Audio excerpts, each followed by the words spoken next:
Yes, we are live. Hi, happy Tuesday, besties and bosses. How are y'all doing? How was your weekend? I'm just gonna pull this up in the Facebook group while I'm chatting with you because otherwise I cannot see your comments all the time. Sometimes I see them and sometimes the little Facebook organizer thing here doesn't want to show them to me. So I pull this up in the group so I can see myself and then I can see your comments. How's everyone doing? How's your summer going? I had such a great weekend. I had one of my really good friends who, gosh, I've known her for longer than I've known my husband, for as long as I've lived in New York. I'm coming up on my 10-year anniversary in New York City, which is crazy. And this is a friend of mine that I met when I started my coach training, and it was her birthday, so we had to have a fun birthday. We had like a whole birthday celebration. We went and did spa stuff, and then had a nice meal at Dumbo House. And then on Sunday, I did really nice house stuff with my husband. We got a new piece of a piece of art we invested in earlier. It finally came to us. It's framed. We got it hung.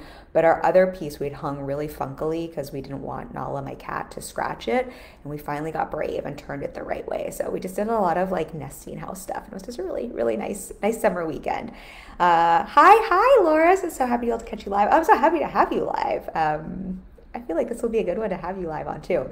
And you know who I was hanging out with this weekend, but I always feel like I want to have an anonymity, and can never say the word I'm trying to say, to protect people's privacy, basically. But that was going on in my world, and I'd love to know how your summer is going, Laura, how everyone's summer is going. I feel like we're like right in the midst of summer energy and vibes, and got a fun conversation today. So before I dig in, if you're live like Laura here now or later and you just leave a comment, leave me an emoji, say hi. We like to give something away every week because I appreciate y'all being here so much. It's one of my favorite parts aside from serving my clients to get to hang with you and share this. But I also love when you're live because conversation's so much more fun when I get to hear your questions. So today we're giving away a copy of my self-study workshop, Leverage Your Unique Millionaire Money Blueprint. This helps you identify your money blueprint, which is going to be a little different than someone else's, and how to leverage that to help you understand how to build your true wealth and really how to understand your richness and your money now versus your money later, how to play with that. So it's a fun one. It's a workshop and it comes with a really great playbook that gives you a bunch of journaling prompts that help you tap into that blueprint. I personally find this helps me so much with money, and it helps me with, I think so much of the money mindset stuff can get a little, I don't know, almost like bypassy or confusing. I find this really helps me ground into what's actually true to understand my mindset and my relationship with money. And if there's anything I want to shift, what I want to shift. So hopefully whoever wins that will be super valuable. So just leave a comment and we will pick a winner and give that over to you. And then today what we're diving into is, pull up the title here, but it's what you're doing wrong might be the key to your success. And I got so much I want to say on this. I have so much I want to say on this. I was thinking about, because I prepped these in advance, and how often the conversation I pick in advance ends up being what I'm talking about with clients on calls, and how many clients I've had conversations around this topic in the last few weeks specifically around.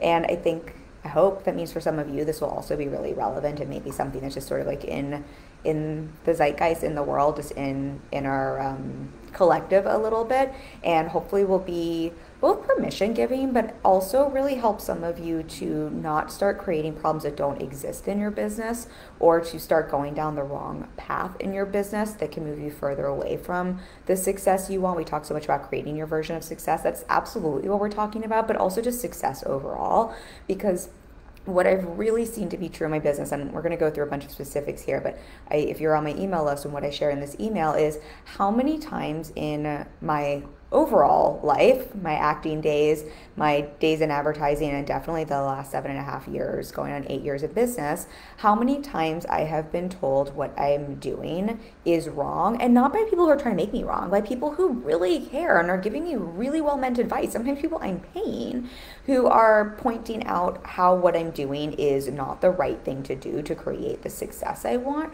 and how if I would always have listened to what people would have told me was the wrong thing to do, how I probably wouldn't be sitting in the success I have today and feeling really grounded and really happy, frankly, and really peaceful and really content. And I call it my pinch me happy little life so often, but also just feeling like I really do have a business and life by design.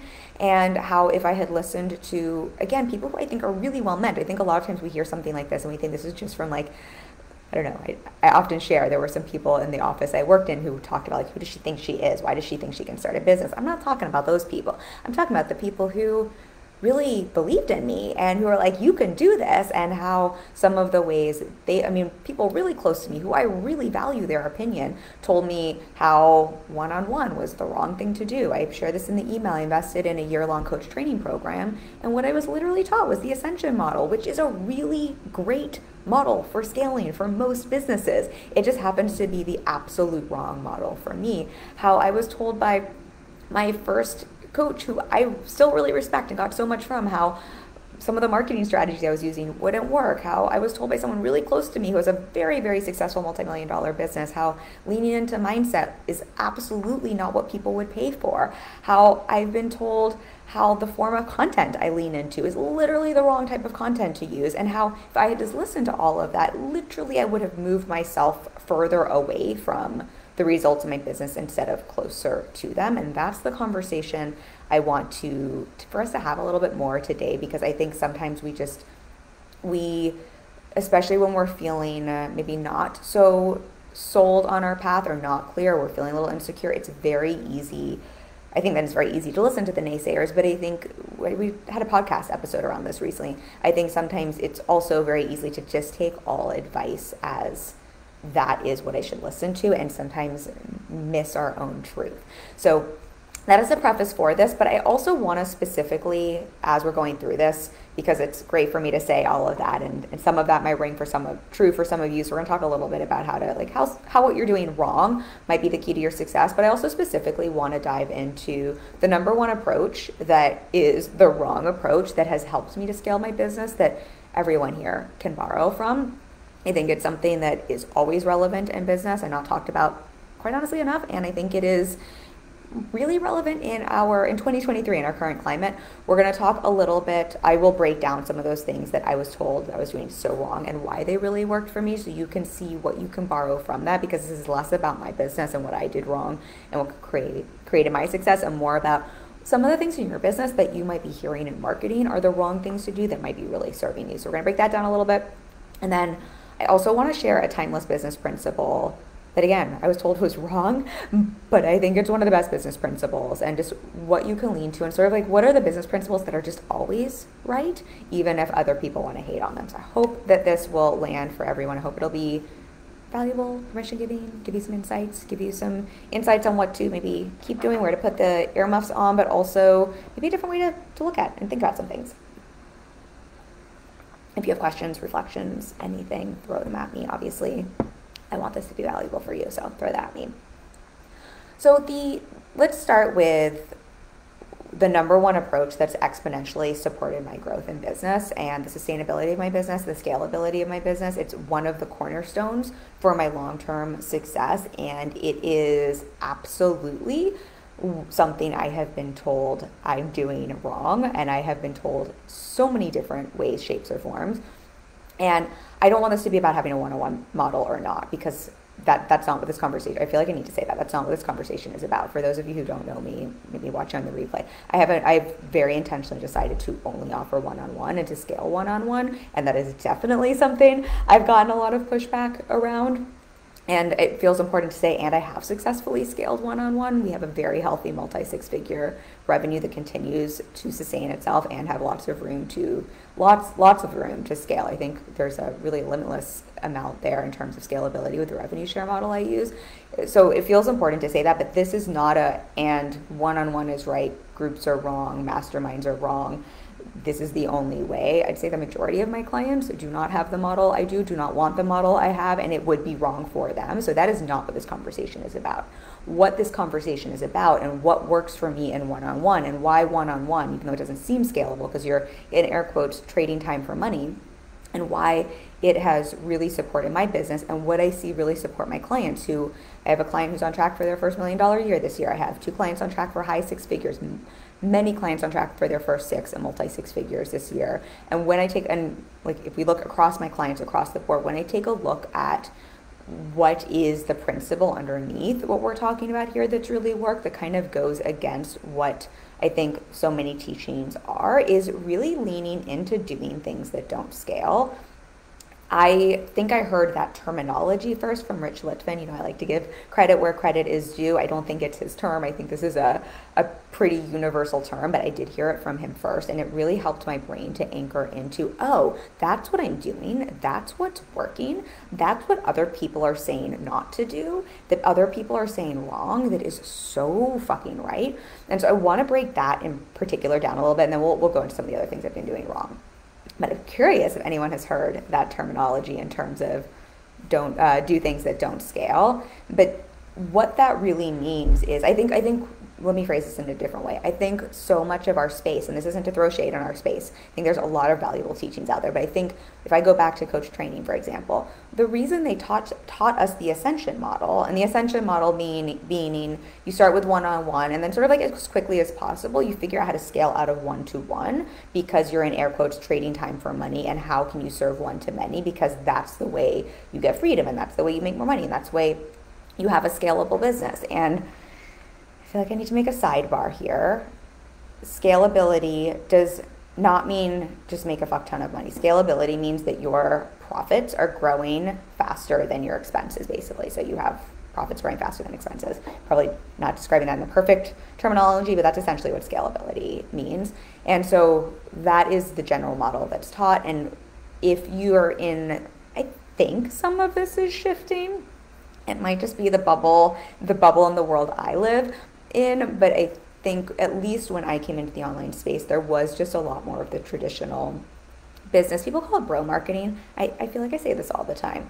I love bro marketing. I listen to bro marketing. I actually think a lot of bro marketing is really grounded and really smart and not as bro-y as people think. So that's I'm on a lot of side tangents today. However, I think in that world, the traditional teaching is, how do you scale at large, and how do you have that profitability go surpass your expenses at large, and how do you have a business model? Like, how do you really focus on what is going to scale? And I find when I have a lot of clients who first come to me, and people who are brand new to business even, it's the mindset is often just like, what do I need to do to scale? What do I need to do to hit those big numbers?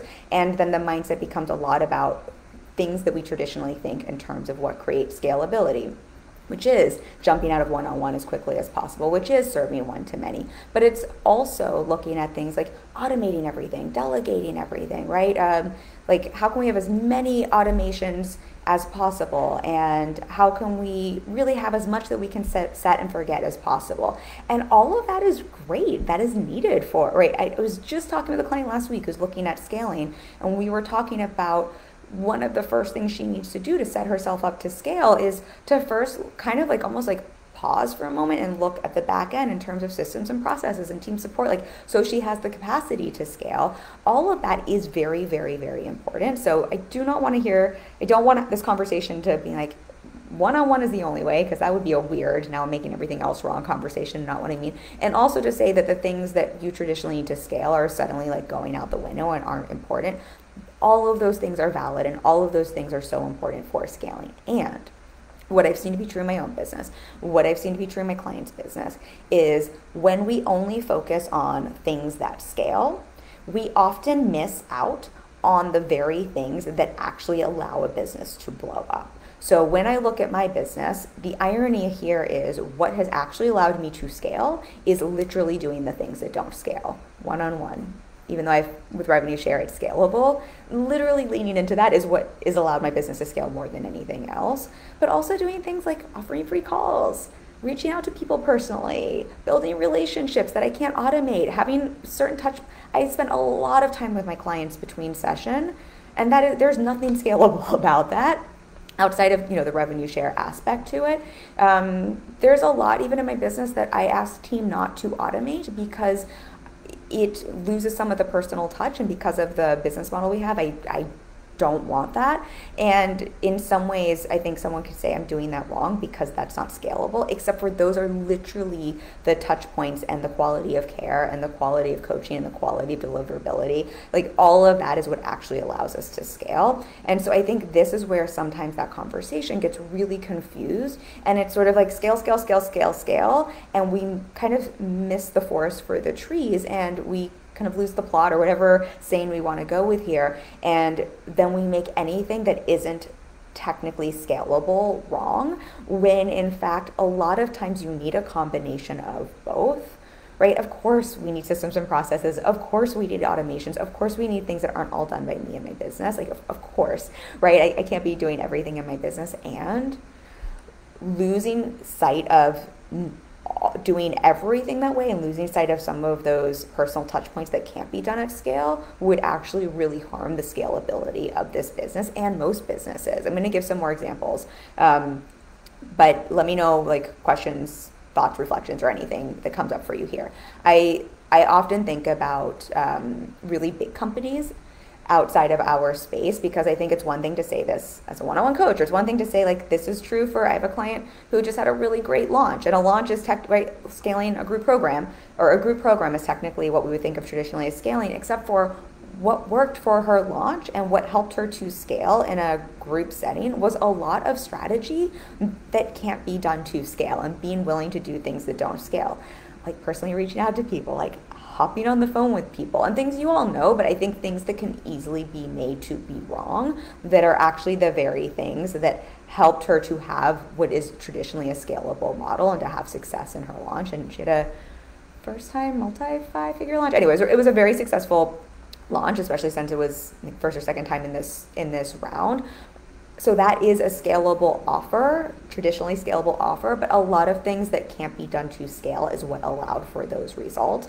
But what I was saying originally is a lot of times what I like to do, because I think it's easy for us to see them in our space, and it's like, okay, yeah, that kind of makes sense. But I think looking at businesses outside of, like, really big businesses, and looking at what they're doing, because they are literally at scale, and then looking at how often really big businesses invest quite a lot of money to do things that don't scale so that they can scale, I think is very, very helpful for all of us to see.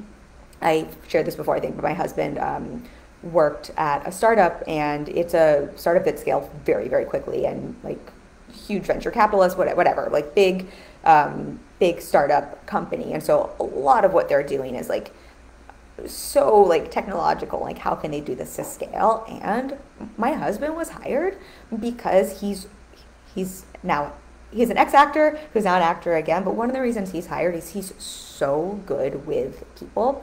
And they literally hired him and paid him a lot of money to do things in that company that can't be done to scale, because they needed a human who could interact with the other humans that were going out to do delivery and to do things that can't be done to scale, right? That have to, I mean, they can be done to scale in terms of how many people they hire, but that's a one-to-one, a person-to-person interaction. And they are a smart company that know how important that is, and how important having someone who is able to connect with humans and train humans and bring that level of support and personalization and to work with people one-on-one is. That a company that, like, they didn't have AI do that, right? They didn't like look at how can we automate that. They made that a very high paid position. I think similarly, I think about one of the stores we just bought a little while ago, but we bought piece of clothing from really big company, right? That could easily be done to scale. But what did they take the time to do? They took the time after our purchase to send us a personalized, and I know it was personalized because there was a like specific message on something we had chatted about with the woman who sold to us, and like we'd spent a significant amount of money, but not enough money where like I would think this is what this company would do. But send us a personal note of thanks and to see if we had any questions and to give us some personal recommendations for what else we might like. That is a really great example of doing something that is not to scale, that will absolutely help that company scale, because I'm like, oh, here's 3 other things I want to buy, and also I'm going to buy from them all the time and not somewhere else, because of that willingness to make me a human and that personal connection.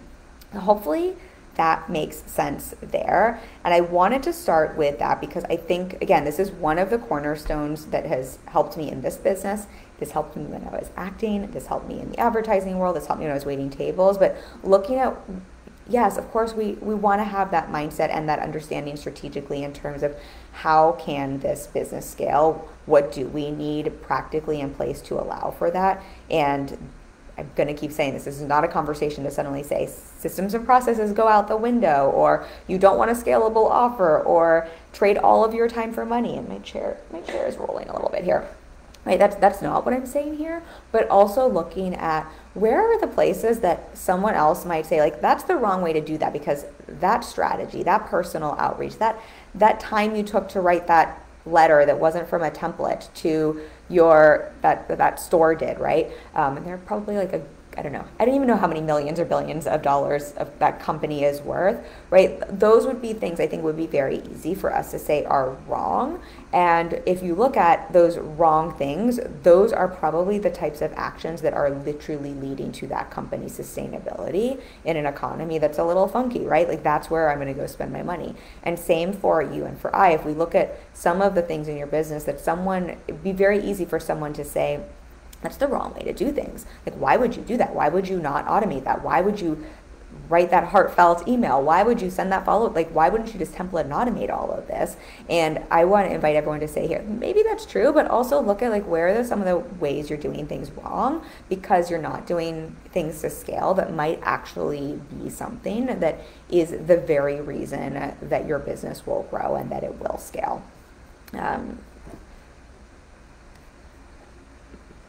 Hopefully that makes sense. I cannot speak to that one enough, and if you want more examples, let me know. I'm happy to share more examples. Actually, I'll share one more here, just in terms of like how someone might say this is doing something wrong, and how doing things that don't scale will help you scale. I do think this is a little bit specific to one-on-one, but I don't think it has to be. But I think so much about how our space, at least when I came in, I don't consume a ton of content. So and if I do, it's usually things in like the health world or about cats. So I don't necessarily exactly know what like the main teachings are right now, but I know for a while it was the like whole idea was like come up with your like signature method. And the whole idea with like the Ascension model too is like if you've worked with people one-on-one, everyone has a slew of the same problems, and so if you can figure that out what that is, you can package it and put into a course or to a group program. And I want to be so mindful here to not I don't want to do what I'm saying here where it's like, and that's wrong and that doesn't work. Of course that makes sense, right? Absolutely. If one of my clients is a challenge, there's a good chance like 5 of them are like hitting their heads or like against the same thing. Like that is very, very true, and there is an element of like that absolutely makes sense, and that is one way to scale, right? And that is one way to create a program, and there is a lot of validity in that. And right, saying that is the like if you're then hopping on calls and only doing one-on-one and personalizing something to everyone, saying that therefore that's wrong because that isn't scalable, which I have absolutely been told. I've literally had people who are well-meaning and great at what they do basically tell me what an idiot I am for like I'm just wasting my time because I'm just saying the same thing on every call to every person. And what I also want to offer is like, well, yes, there's some truth in that. And that is how, if I wanted to have a group program or sell a course, that is a way to create that. And if that's what you want to do and that's what feels really aligned and right for you, that's a great way to go about it. What I will also say is when I have a roster of 20 to 25 clients, sure, there is overlap, and every single client is completely different. Every business is completely different. Every challenge point, even when people have a similar challenge point, the advice or the answer, so to say, that a client comes up with or the direction we go in might be completely different for 5 different people. So even if 5 people are having a similar pain point or bringing a similar challenge or going through a similar thing, we might literally, because we're personalizing, which is not to scale at all, and which is in air quotes doing things wrong, according to, you know, some of the things I've heard, we're literally coming up with different solutions. And those solutions are all personalized and specific to each of those individuals and their businesses and their strengths and their weaknesses and what they're working on, to the degree that on any given day, sometimes I will tell 3 or 4 clients 3 or 4 completely different things that seem very contradictory. And so I want to offer that too, because I think it's just another example of doing something that doesn't scale and something that I've quite literally been told is the wrong way to do things, because you're trading time for money, and that's just stupid, and that's a waste of a time, and like, why wouldn't you just package something that everyone needs help with into a course or a program? And I obviously am very biased and believe very much in one-on-one. That's all I offer. I do think there is a space for group programs and masterminds, and I have plenty of clients who sell that. But I think it's just another example of sometimes the thing you're doing wrong is the very thing and the very key to your success in for me, for other clients. I have clients who have group programs. If you have a mastermind, if you're selling courses, find what's right in that. I'm just using this as an example because it's mine. So again, not making anyone else's business model wrong. But what I want to highlight here is the example of doing things that don't scale can be the very thing that helps you scale, right? That's literally where the success of my business is. But also how sometimes the things you're told you're doing wrong, when you understand why you're doing them and why they're right for you and why they're right for your business, can be the very things that lead to your success. I would say that right there is that personalization is a great example of something I've told over and over again how wrong that is, which is also the very reason clients renew and stay with me for 3 years, 4 years, and get really great results, and why we have 3 people on track for $1 million, and why we've had, I think, 15 people hit 6 figures and many more hit multi-6, right? It's because of the very thing that is wrong. So hopefully this will get your brain churning for, it's like, where are you being told, or where is the online space or marketing that is well meant, right? This isn't to now go throw shade at people who are saying certain things, but where have you heard something that's made you feel like you're doing things wrong? And how can you take a different perspective and take a look at, wait a second, am I really doing something wrong? Or are some of the things I'm doing really in alignment, really serving for my strengths, for my business model, for my clients? Maybe these are the exact right things that will be the key to my success. And similarly, really, where is the opportunity to play with doing things not to scale? Okay. I'm going to move on to the next piece here and last questions. Obviously, I know we have a little bit of a lag here, so throw anything at me if you do have a question or if that doesn't make sense. And otherwise, I'm going to hop on to the next part. So that was, I would say, that is the number one approach that I've both been told is wrong, that has really, really served my business, and that I see serve a lot of my clients. And again, I see the doing things not to scale approach really serve clients as well. I just was giving an example with a launch model, right? Who have maybe the more traditional ascension model, group programs, courses. I see that working really, really, really well there. And I think it's just an interesting mindset to play with. Where did I want to go next? Because I have a lot. I'm just looking at the time. Sometimes I do this. I'm like, I have so many things I want to share with you all. And where are we going to start next? Let me just share a couple of the things that I've just literally been told I've been done wrong, that I've been doing wrong, as an example for how to look at some of the things you're doing wrong might be the key to your success. We alluded to those, and then I do want to share a little bit more about some of the timeless business principles that always work. And I think those, again, are things that people often make wrong, and I don't understand why, so we'll close with that. But I think some of these will actually be hopefully be helpful to hear and permission giving. So I'm just going to rattle off some of the things these are all things I've absolutely, someone has literally said to me, Kim, you shouldn't do this. This is not the way to grow your business or to scale your business. Offering free sessions, both at the start of my business and recently. Not charging premium. This is actually really interesting. When I started my business, I offered 100 free coaching sessions, and then I worked with, I think, 3 clients for free for 3 months. And then I started out by charging, I think the first client I helped scale to $1 million. I'm not even kidding you. I think they might have paid me $100 a month or $375 a month. I started by charging something like $375 a month. That was someone I had a relationship with. And so I got such, you're doing things wrong, bad money mindset, and here's the block you have, and here's the problem you have in terms of not charging premium and not charging my worth, and not and people won't value free, and people won't value and get results if you don't charge high ticket. And there is truth to some of that, right? In that messaging, in some instances that could be true, but I just want to be an example of those were all things I was literally doing in air quotes wrong, that are some of the key things that helped me get fully booked, that helped me, literally helped a client scale to $1 million. It's not like they didn't value our work, or because they weren't paying premium that they didn't get results. I don't know, I would consider those pretty good results. Um, but that also gave me tons of experience and gave me tons of social proof.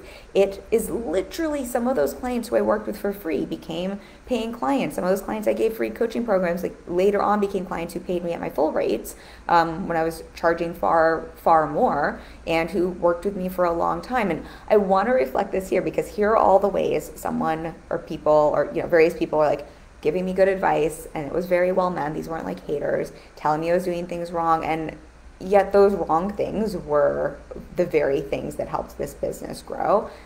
And I want to be very mindful. I'm not suggesting that other people need to do the same as me. I'm not suggesting everyone needs to go offer 100 free coaching sessions, or that you need to don't charge $100. Like, this was also 7.5 years ago. I feel like you can't buy milk for less than $100 today. I kid, but don't necessarily take that as like, now that is the right path, but more just an example of like, it's just so easy, I think, for people who aren't in our business and who don't get a vote in our business and who don't understand what's really going on or what your goals are, why you're doing certain things, to again give well-meaning advice, or who are coming from a different perspective or from a different place in the business journey or from a different lens, as opposed to really understanding you, your business, your goals. Again, we talked about this on a podcast recently, so I won't rehash that. But I think it's so important for you as a CEO to put on your CEO hat and to really be discerning with some of these things, and to understand when someone is giving you well-meaning advice and telling you you're doing something wrong, is that actually true? Like, do they actually get a vote in your business? Or is it maybe that some of the things you're doing wrong would just be wrong for that person in that season of life, or in that person's business, or for what that person's values and goals are? And maybe are these the very right things for you? Because I know if I had listened to more of those voices at the start of my business, I probably wouldn't be sharing some of the client results and personal success results today, because I probably would have jumped my rates to a point where I didn't have the confidence in my work I didn't have, as Daniel Laporte says, the money shoes, even to be confident enough to ask for those rates. Sure, maybe that was my money mindset, but someone was talking about this recently. I was like, oh, that's just such a great way to describe it in terms of imposter syndrome. Like, sometimes imposter syndrome isn't imposter syndrome. Sometimes it's just that you don't have fucking experience yet. That doesn't make you an imposter. That just means you haven't done the thing yet. So yeah, maybe those were some money blocks, maybe. But I also think there's something to be said for, in my case, like, part of that was just like, I wasn't an imposter. I just like hadn't done the thing yet. And had I listened to that well-meaning advice, for whatever reason, like whether it was money mindset or imposter syndrome or not, I don't know that I'd be like have gotten to the place where I could charge the rates I want to, and that I could have the roster I want to, and that I would have the client results I want to. So again, just to give you a different perspective and just to keep coming back to, I would really invite everyone here to be really mindful of when someone is telling you what you're doing wrong, or when you're hearing from content or marketing what you're doing wrong, especially since a lot of marketing is designed to make you feel wrong so that you'll buy something, to really keep checking in with, do they get a vote in your business? Do they really know your business? Do they know your values? Do they know your goals? And even if they do, really checking in with, is this the advice that makes sense and feels true for you? I was told to niche further down in my business coaching. I'm not the most niche business coach by any shape or form. I think that is excellent advice, and I absolutely did that wrong, and it worked really well for me. I'm not suggesting that for others, but just to give another example here, I shared this at the beginning of the live stream, but I was by someone I really trust, who makes a lot of money, who's very successful in business, flat out was like told, like, I don't understand why someone would pay for mindset coaching, like in business. Like, this doesn't make sense. No one will pay for this. Today in business, 7.5 years later, like, mindset's everywhere, right? Like, it is like what we all talk about. When I came into the online space, before I found my coach, because my coach definitely blends that, before I met her, I didn't know anybody who was doing like a holistic business coaching. Like, I thought I was the one who came up with that. My first coaching program was called like 360-degree business coaching. I was so clever. Get it, holistic, full circle look, right? I didn't know anybody who was doing that. We didn't talk about mindset the way we do now. We definitely didn't talk about mindset and strategy in business. Like, those were two separate things. So it made sense as to why someone would tell me like no one's going to pay for this, Kim. And just want to keep reflecting this to you, right? What's the I shared this on one of our recent lives, but it's the Ford quote, if I'd asked my people what they'd wanted, they would have said faster horses, Ford in terms of Ford cars. And I think we forget that sometimes as CEOs, especially when we're not feeling fully secure, when we are outsourcing our power, wanting advice, or getting sucked into comparisonitis, or getting sucked into other people's content and messaging. It's so easy to want to outsource and be like, oh, well, everybody wants faster horses, so I need to give them faster horses, instead of coming back into really that role as a CEO, and really what Blue Ocean strategy teaches us as well, and really looking at like, what are the opportunities, what are the holes in the market, what's the blue ocean that you see, that you believe in, that you can lean into, because most people are going to tell you that's wrong until you show them why it's right. And that's a lot of what we're doing in business. And I think that's just something that is really helpful to remember. I think I probably had just a little bit of a learning curve edge there from my acting days, because in acting, kind of what you're doing all the time is taking something and doing it in the wrong way, because that's your take, and until someone's like, oh, that's the right take and that's the person we want to hire. But I was literally just helping a friend with an audition in Santa Fe. I was visiting my good friend, and we were talking about this. She's like, if I just do the material that's on the page here and audition and do what's right, I'll do a great job and they'll think I'm a great actress, but they won't hire me because 200 other people are going to do the same exact read and take. I have to do what's wrong, like what someone would tell me is wrong, that is my unique take and spin on this, and help some until I can help the casting director or director understand why that's right. And I think that's so much of the game we're playing in business. And this is, I want to be mindful I don't take us like down a rabbit hole here. This isn't about like being different for the sake of being different, or like trying to intentionally do something wrong, or like intentionally trying to like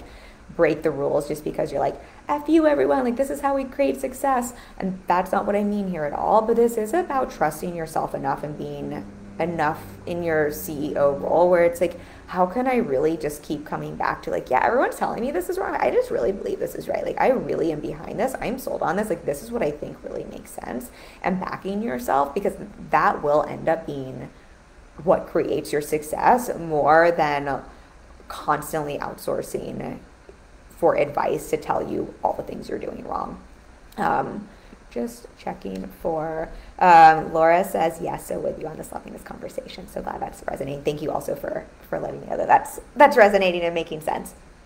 The thought that's coming up for me as I'm sharing and reflecting this as well, and this is not necessarily what I was going to share in today's live stream, but just as a side thought here, I think what's also really important to understand about any business, my business, any of my clients' businesses, is if you look hard enough, you can find something wrong in the most successful businesses.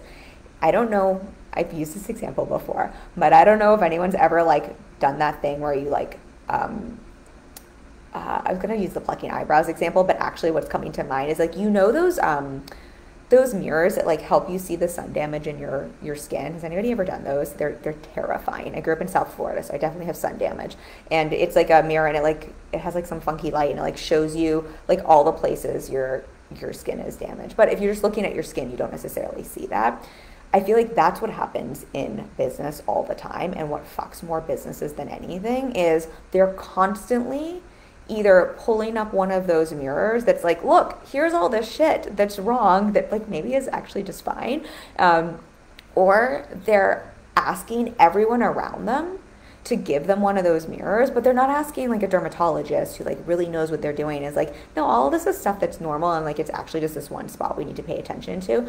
They're like asking anybody who even just like possibly could know about that mirror to like hold up the mirror and then to analyze like what they're seeing in the mirror, not someone who's like really educated in what they're doing. And basically, that's my weird analogy. The point I'm making here is you can find a problem in anything if you look hard enough, and you can find something wrong in anything if you look hard enough. And any successful person, any successful business, any successful actor, actress, any successful director, any successful writer, literally you can buy a best-selling book and find typos in it, right? Like anything, you can find something wrong in anything. And when we start looking for what's wrong and we start trying to fix what's wrong, especially when it's stuff that other people are telling us what's wrong, it's like all of our focus is in the very wrong direction instead of what are the things that are right? What are the things that I know work in my business? What are the things I trust? What are the things I believe? What are the things that help me feel good? What are the things that support my clients to get results? What are the things that move me forward? What are all the things that are building momentum, right? It's just like such different shifts. So it's not necessarily the point of our conversation today. I'm kind of like off on a tangent here, but I think it's also helpful to remember it's really easy to do that, and it's really easy if you start going down the social media or like people who don't get a vote in your business rabbit hole. Like I get 20 emails a week from people telling me all the stuff on my website and my email funnels that I'm doing wrong, and yet those would actually be the wrong things for me to focus my attention and energy on. So don't get one of those mirrors. I know that's a side tangent, but that is, still related with what we're talking about here. What are some other things I did wrong, though, that were actually the key to my success? Because that's more what I want to speak to here. Less, how do you focus on, less, don't focus on the wrong problem, focus on the what's working well in your business. Like that is a point here, but really what I want you to notice is how some of the things that people are telling you you're doing wrong might literally be the key to your success. I remember, and again, just to give you some examples here, just to see how, like, literally if I had listened to this advice, I would have, like, these are the very things that have helped me have success. So one of the things I do, and this is not to say it's right for other people, I'm going to keep giving that disclaimer, but I give quite a bit of support between session to my clients. There's nothing scalable about that, to go back to doing things that don't scale. And I have definitely been told by multiple people how I shouldn't do that. Like it just doesn't make sense. Like think of how many more clients like you could fit in, how much more money you could make if you didn't do that, right? Like there's so many ways in which that is wrong and how that is not scalable. And yet that is one of the things I know my clients love. It's one of the things I know really supports my clients to get big results. It's one of the reasons I know my clients continue to renew and continue to feel supported and continue to get big, like it's a differentiator for my work. Like there's so many things here where it's like, yes, that's technically, like the people who told me that was wrong, that like they're not wrong, right? In some ways that is right. And also how interesting, like that is also part of literally what helps me to have success with my clients and in my business. Oh gosh, I could just go on and on here, but I've definitely been told I've had too many clients. I think that's a really interesting one. I will say that I have been told that, I mean, this is not necessarily the point of this conversation, but like that my, like literally my business model is wrong. I've been told this is interesting, that the way I lead team is wrong. And what's really interesting is I have a really solid team that has been on my team for years, that we work like a really well-oiled machine. And I think actually our, like my leadership style, I was actually talking about this with one of my team members recently. I think it actually, it's maybe like wrong in terms of maybe what some people say in terms of like, don't be vulnerable, don't be transparent, don't like share certain things with your team members, don't communicate too much. But I think some of those things I've been told are the wrong way to lead, or some of, in my opinion, the best ways to lead and the reasons we have a really great team. So I think just noticing, I think there are just so many places in business, I personally, and I'm sure everyone like watching now on the replay, that well-meant people, again, this isn't even coming from haters, that well-meant people will be like, oh, are you sure you should be doing that? Like, I don't think that's the right way to do that. Or like, I don't think that's really going to help you get success. Or like, here's the right way to do things. And that might be true for them. That might be true in their season of business. That might be true in their line of work if they're not in business. That might have been true 5 years ago. That might be true in various forms, or it might simply not even be valid. And I really want to keep inviting you to come back to like, and what's true for you in your business? Where are the places that maybe people are telling you or marketing is telling you you're doing things wrong? Like really being mindful before you just take that on, to still come back through and sift through, like, is this the voice that gets a vote in my business? Is this actually true? Or could this actually be a key to my success? If it's true, that's great, right? You get to sift, like, I get advice all the time about stuff I'm doing wrong. I'm like, oh yeah, like, absolutely, this is something we can adjust, and this is definitely something that we could improve in this business that would get us bigger, better results. So this also is not to have the pendulum swing, which I think we can do with any kind of conversation like this, where it's like, now everything we're doing is always right, and we never refine, and we never up level, and we never get coached, and we never make adjustments. That's also not what we're talking about here, but it is saying, how can you keep getting back into your role as a CEO, keep taking your power back and not outsourcing it, and to notice when you're hearing, whether it's from marketing enrollment people or even people you're investing through, that you're doing something wrong, just to really have that discernment. Because yes, there will be those opportunities for growth and to lean into, but what I've really just seen to be true in my own business and my clients is how sometimes the biggest things you're doing wrong can actually be the biggest differentiators and things that give you the success you very want, and or the success you want. What a shame it would be to backpedal away from that. Let's see here. Laura says, love the mirror example. LOL on something you've taught me when I say to myself, but is that really a problem? I mean, I said that on two calls today, Laura. So I love that you said that, because I think that's just like so, like, I feel like that should be like my coaching catchphrase. Everyone who's watching now or on the replay, if you ever work with me, I will annoy the shit out of you, because half of what I'm going to be like, is that really a problem?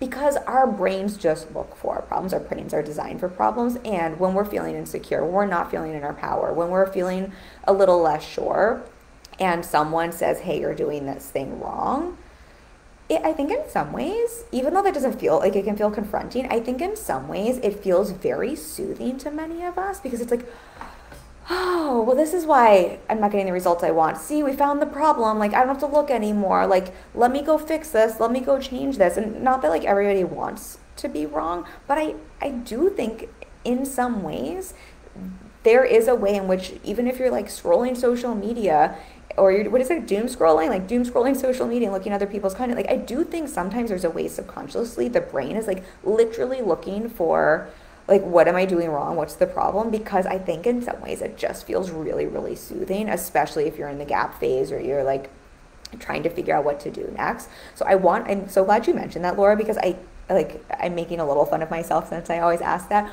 but I think just to normalize that for everyone, and why I think this conversation is so important. And so you're also not making yourself wrong if you find yourself wanting to search for the problem, or wanting to search for what's wrong, or wanting to latch on to when you see that in someone's content, or when you hear from someone who is someone you really care about, or who's giving you that well-meaning advice.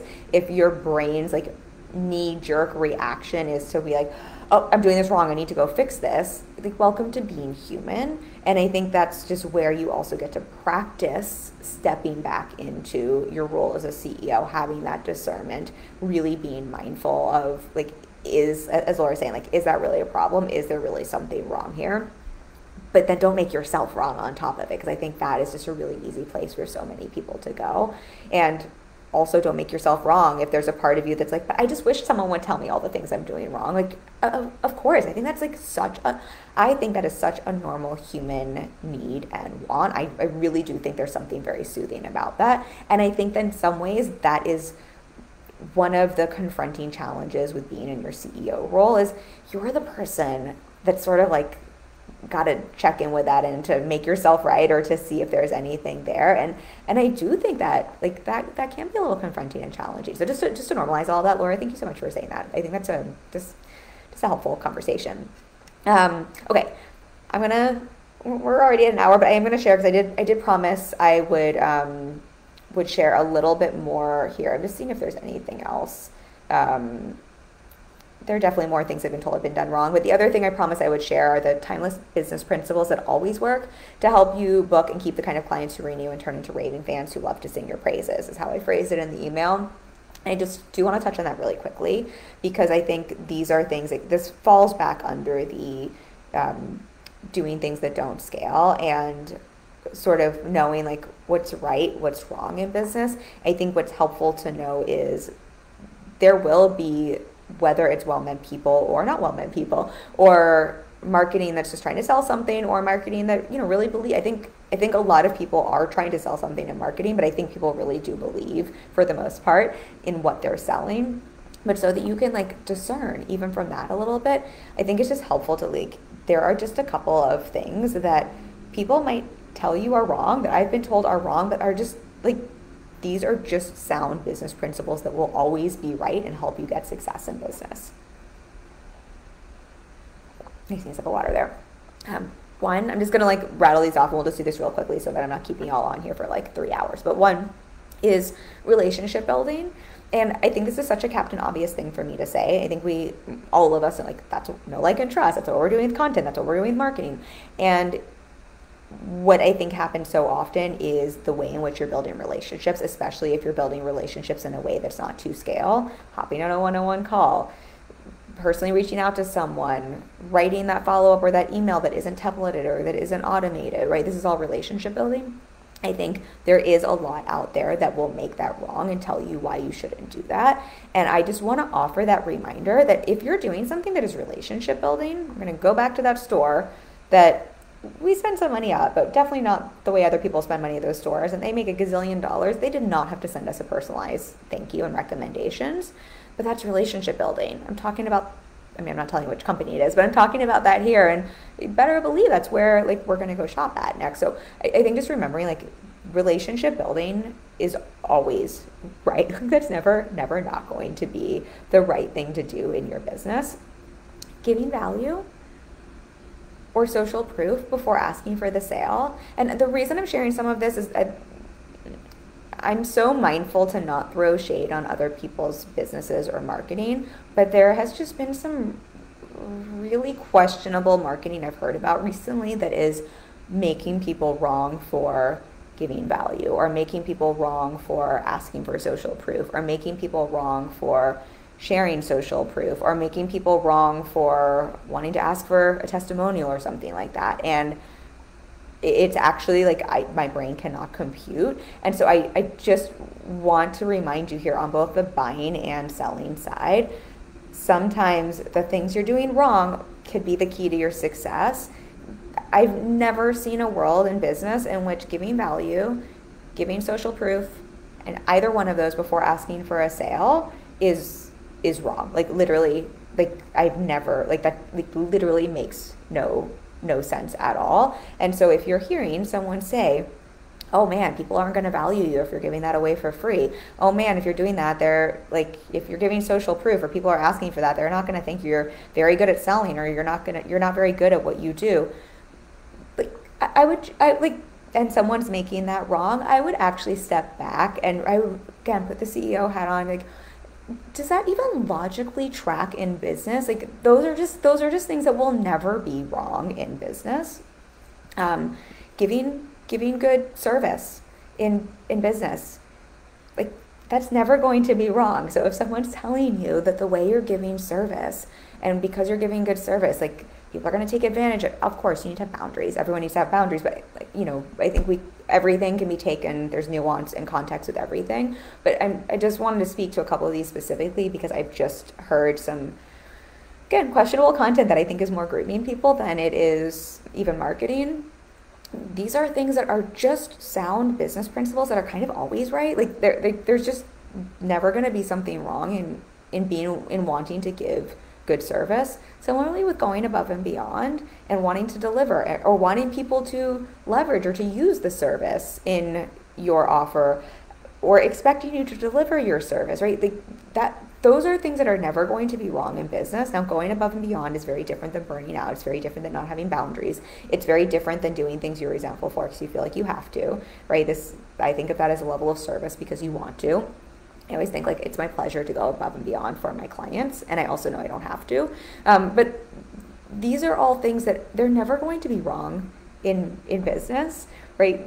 It actually, as I say it out loud, like it almost feels funny to me to have to say this out loud. And the reason I wanted to close with this again is I've just heard from clients and from some of the concerns they've heard because they're wondering if they're doing things wrong because of certain marketing or messaging that they're hearing. And again, I don't want to point names, or like I just like really don't want to even go down that rabbit hole, but I do want to be a voice for. There are just certain things that like that will never, like literally will never be wrong. And like as we say it out loud, like it does not even make sense that could be something that is wrong.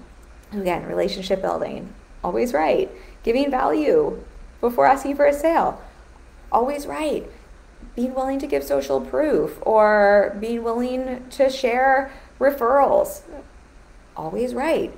Being willing to deliver on your promise and your offer and your service and giving good service and be willing to go above and beyond or expecting clients who want to use your service. Always right. So again, I feel like for this audience, I shouldn't have to say that. And yet I know because I hear from my clients how certain people are like hearing things from people who have a certain level of success who are maybe saying that these things are wrong.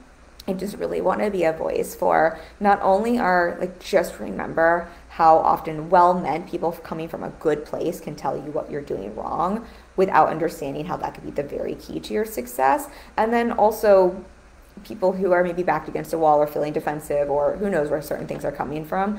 If you're hearing certain things like that, certain things are just always going to be right in business. Just like certain things as humans, there're just always going to be certain things that are right to do as a human that we shouldn't have to question, that we just inherently know. And so trust your instincts around that. And if you're hearing something, you're like, well, that doesn't really track, you're probably right.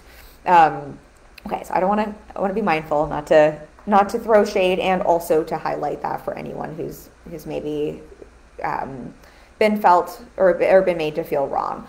My guess, and what I will close with, I talk to people all day, every day. My job is one-on-one, right? I've done that intentionally. I haven't scaled one-to-many, which means I see the behind the scenes intimately of many, many businesses all day, every day, at every stage. Brand new, multi-$6 million, $2 million plus businesses. And I have for 7.5 years. And I also offer free calls when I can. So I see, snippets of people's businesses. What I can tell you is most people are doing so much more right than they realize and think they're doing something wrong. Like, most of you are doing so much more right. And what I would invite you to really play with is to really look at, what am I doing right? How can I double down there? We talked about this in the other episode, like, what are the gaps, what's the right gap to close if there is one, but also where are the places that I'm doing things wrong that I really want to be doing, that I feel really passionate about, that feel really aligned to me, that maybe I need to tune out the noise and trust myself on a little bit more and lean into, because again, that might just be the very, very key to your success. I'm going to leave you with one closing example, story that comes to mind as I'm saying this. The client example I gave, that my first client, it was my first year in business, y'all, she scaled to $1 million. I was making maybe hundreds, thousands of dollars per month. And again, I share that because that's like all the things I was told I was doing wrong, and yet clearly I was doing some things right. But the way I supported that client to scale, and one of the reasons her business, she was making, I think, around 10K months when we started working together, and then scaled to $1 million. One of the things she really leaned into was her version of success, right? Doing things her way, but it was something her industry was telling her was the wrong thing to do and was telling her not to do. And I just remember how many conversations we had around that, and her really like struggling with that, and then really leaning into and getting the belief and the trust to lean into, because she really believed that was right. And that, there's never one thing that is a catalyst for someone's success and having, that much growth. And I'm pretty sure if you asked her, she would say that was one of the biggest levers and one of the biggest reasons her business blew up to that degree. And again, what a shame it would have been if she had listened to everyone telling her the right way to do things, and to tell her the very thing that ended up blowing up her business was wrong. If she had listened to that, she would have still had a successful business. It's not like she wasn't successful, but she definitely wouldn't have had the level of success that she ended up having. And that's the thing I really want you to take away from this, where this does not mean that everybody is wrong. We don't listen to advice, we don't listen to coaching, or we don't listen to a sound principle, but sometimes there are going to be things that you really know and you really trust that other people are going to tell you are wrong, and that are the very, very, very, very, very catalyst that is going to blow you up, right? That's what Blue Ocean Strategy is all about. I mean, that's not what it's all about, but that is definitely part of the way I interpret Blue Ocean Strategy. So I hope that will be permission giving. I hope that will both help everyone to remember to check in with, as Laura said, is there really a problem here? Not to make yourself wrong, to know you're doing more right than you probably realize, but to also really look for where are maybe some of those places where the very thing you're doing wrong, in my case, one-on-one coaching and wanting to have personalization and doing things not to scale, right? Where are those areas that might actually be literally the catalyst for your next level to lean into instead? Laura says thank you. Thank you for being here. Thank you for hanging. Thank you for watching on the replay as well, because I know most of you will watch on the replay.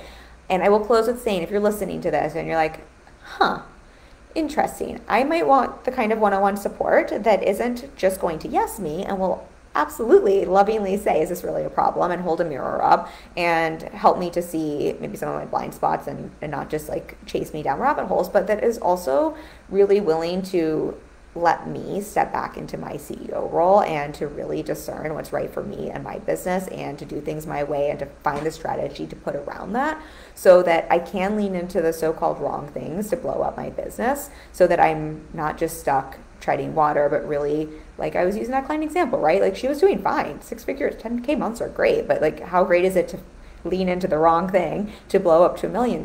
If you're hearing that and that's the kind of support you're looking for, I do have a spot opening up in September. It's like, what next month is it? Next month, September. We're in August now. I do have a one-on-one spot opening up in September. We're also opening up some coaching intensives. So if you would like to chat more about what it would look like to work together, I will drop a discovery call link for y'all. I will also drop, I'm not opening up a ton of free sessions, only because I kind of accidentally overbooked my calendar a little bit when I did that earlier this year. However, if you're curious about working with me, I know we are in a really funky time in our space where it is tough to know who's who.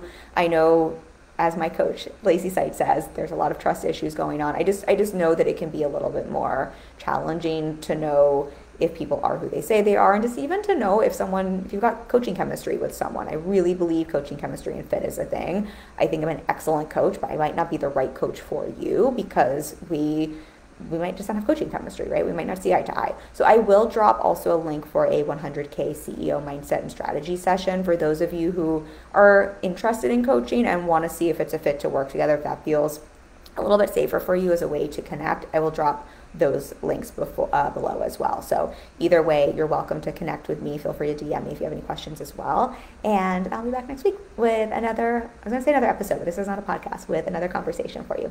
Love you all so much. Laura, I love you. It's nice to have you live, and I'll see you all next week. Bye.